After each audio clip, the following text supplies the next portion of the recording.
Start.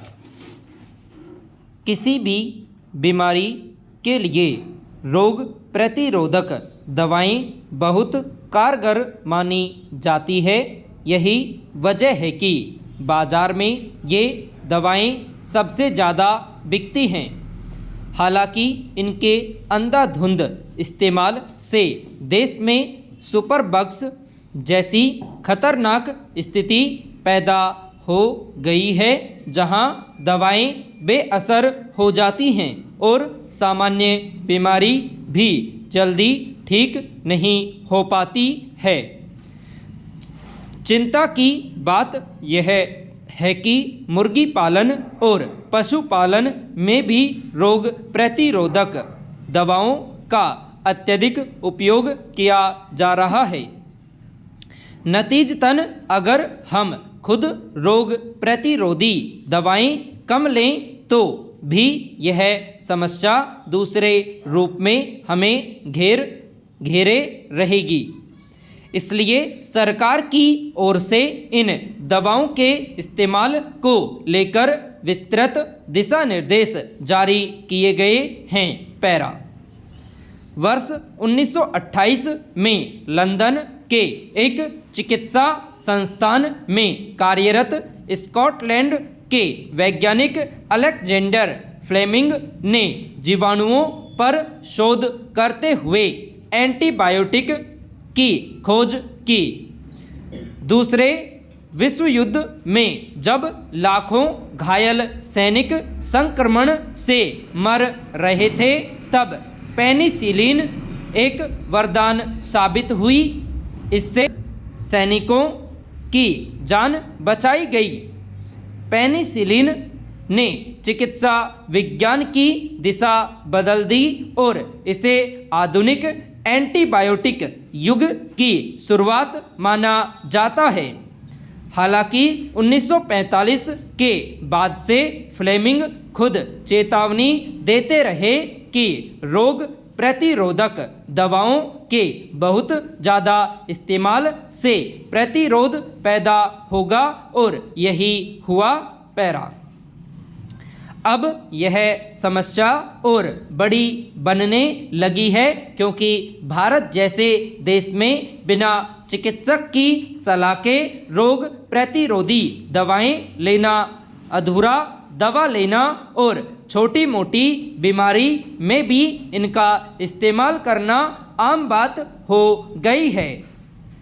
इन दवाओं के ज़्यादा इस्तेमाल से हमारे शरीर में विषाणु या जीवाणु दवाइयों के प्रति प्रतिरोध विकसित कर लेते हैं और यह स्थिति सुपर बग्स के रूप में उभरकर सामने आती है, यानी ऐसी स्थिति जिसमें ताकतवर जीवाणु या विषाणु दवाओं से नहीं मरते और उन पर साधारण रोग प्रतिरोधक दवाएं काम नहीं करती। ऐसे में न सिर्फ मरीजों पर दवाओं का खर्च बढ़ता जाता है, बल्कि भविष्य में यह स्थिति कई अन्य बीमारियों को न्योता देती है और सामान्य संक्रमण यानी खांसी, बुखार या घाव होने पर भी इलाज मुश्किल हो जाता है। पैरा। पहले जिन बीमारियों का इलाज सामान्य एवं सस्ती दवा से हो जाता था, उनके लिए अब महंगी दवाएं या इंजेक्शन लेने पड़ते हैं, क्योंकि सामान्य बीमारी पर भी दवाएं बेअसर होती हैं तथा इलाज के लिए कई तरह की जांच करानी पड़ती है और नए किस्म की दवाएं देनी पड़ती हैं। बार बार रोग प्रतिरोधक दवाएं लेने से एलर्जी और त्वचा पर दाने जैसी समस्याएं भी आने लगती हैं और लंबे समय में गुर्दा, लीवर और पेट पर असर पड़ता है। सबसे बड़ी बात यह है कि ये दवाएं हानिकारक जीवाणुओं के साथ साथ अच्छे जीवाणुओं को भी मार देती है। भारतीय आयुर्विज्ञान अनुसंधान परिषद की रिपोर्ट के अनुसार देश में हर साल लगभग 7 लाख लोग एंटीबायोटिक दवाओं के प्रतिरोध से जुड़ी बीमारियों से प्रभावित होते हैं। विश्व स्वास्थ्य संगठन का अनुमान है कि अगर इस समस्या पर रोक नहीं लगी तो वर्ष 2050 तक भारत समेत विश्व में इस स्थिति से करीब 1 करोड़ लोगों की मौत प्रति वर्ष हो सकती है। पैरा भारत में प्रतिरोधक दवाओं का बाजार बहुत बड़ा है क्योंकि यहाँ संक्रमण संबंधी बीमारियां आम हैं। वर्ष 2023 में देश में यह बाजार करीब 49,000 करोड़ रुपए का था। अनुमान है कि वर्ष 2024-2030 के बीच यह बाजार लगभग 6 से 7% चक्रवृद्धि वार्षिक वृद्धि दर से बढ़कर 83,000 करोड़ रुपए तक पहुंच सकता है। मालूम हो कि भारत विश्व का तीसरा सबसे बड़ा रोग प्रतिरोधक दवाओं का उत्पादक देश है। द लासेंट की 2022 की एक रिपोर्ट के अनुसार भारत में प्रति व्यक्ति रोग प्रतिरोधक दवाओं की खपत दुनिया में सबसे अधिक है। अनुमान है कि हर साल देश में लगभग 1300 करोड़ से अधिक की खुराक इन दवाओं की ली जाती है। सरकार ने शेड्यूल H1 लागू किया है जिसके तहत कई रोग प्रतिरोध दवाएं केवल चिकित्सक के परामर्श पर ही मिल सकती है। भारतीय आयुर्विज्ञान अनुसंधान परिषद और विश्व स्वास्थ्य संगठन के सहयोग से एंटीबायोटिक कार्यक्रम को लागू किया जा रहा है ताकि इन दवाओं का दुरुपयोग कम हो, लेकिन समस्या जस की तस है।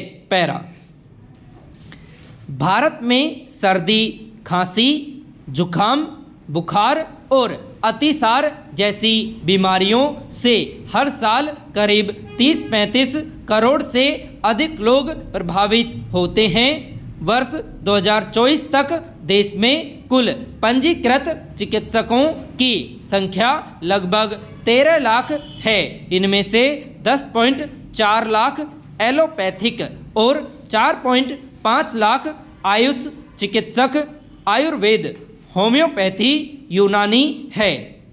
विश्व स्वास्थ्य संगठन के मानक के अनुसार 1000 की आबादी पर कम से कम एक चिकित्सक होना चाहिए, जबकि भारत में 1000 की आबादी पर मात्र 0.7 चिकित्सक उपलब्ध है। ग्रामीण क्षेत्रों में यह अनुपात और भी कम है। कई राज्यों में तो 1000 की आबादी पर मात्र 0.2 चिकित्सक है। केंद्रीय स्वास्थ्य एवं परिवार कल्याण मंत्रालय की ग्रामीण स्वास्थ्य सांख्यिकी 2023 की रिपोर्ट की माने तो देश में 1.55 लाख उप स्वास्थ्य केंद्र, 25,000 प्राथमिकी स्वास्थ्य केंद्र और 56,000 सामुदायिक स्वास्थ्य केंद्र हैं। इनमें से लगभग 65 से 70% स्वास्थ्य केंद्र ग्रामीण इलाकों में स्थित है। भले ही देश में करीब 1 लाख से ज़्यादा स्वास्थ्य केंद्र ग्रामीण इलाकों में हों, लेकिन अभी भी यही चिकित्सकों और स्वास्थ्य केंद्रों की भारी कमी है। पैरा गौरतलब है कि विश्व स्वास्थ्य संगठन ने रोग प्रतिरोधक दवाओं को 3 श्रेणियों में वर्गीकृत किया है। पहला, वे दवाएं जो सामान्य संक्रमण के लिए सुरक्षित हैं और इनका शरीर पर कोई ज़्यादा नकारात्मक प्रभाव नहीं पड़ता है। दूसरी श्रेणी में उन दवाओं को रखा है जिनका इस्तेमाल सीमित तौर पर ही किया जाना चाहिए और इनके लिए निगरानी जरूरी है। तीसरी श्रेणी में वे दवाएं हैं जिन्हें केवल जीवन रक्षक स्थिति में ही इस्तेमाल किया जाना चाहिए, मगर इन दिशा निर्देशों पर पूरी तरह अमल नहीं हो पा रहा है। यह समस्या इसलिए भी बड़ी होती जा रही है क्योंकि इंसानों के साथ ही कृषि और पशुपालन क्षेत्र में भी रोग प्रतिरोधक दवाओं का अंधाधुंध उपयोग होने लगा है, खास तौर से मुर्गी पालन और पशुपालन में। पैरा खाद्य और कृषि संगठन, संयुक्त राष्ट्र, भारतीय आयुर्विज्ञान अनुसंधान परिषद, भारतीय खाद्य सुरक्षा एवं मानक प्राधिकरण तथा विश्व स्वास्थ्य संगठन की रिपोर्ट के अनुसार भारत में रोग प्रतिरोधक दवाओं की कुल खपत का 50% से अधिक हिस्सा पशुपालन में इस्तेमाल होता है। दूध देने वाले मवेशियों में संक्रमण रोकने और दूध उत्पादन बढ़ाने के लिए इन दवाओं का बार बार इस्तेमाल किया जाता है।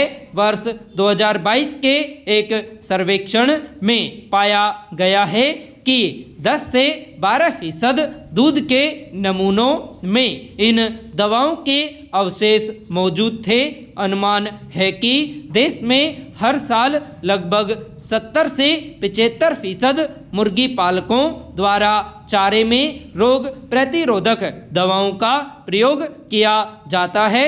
सरकार के नए दिशा निर्देशों का उद्देश्य रोग प्रतिरोधक दवाओं का विवेकपूर्ण उपयोग सुनिश्चित करना और भविष्य में गंभीर संक्रमण के इलाज के लिए उनकी प्रभावशीलता बनाए रखना है।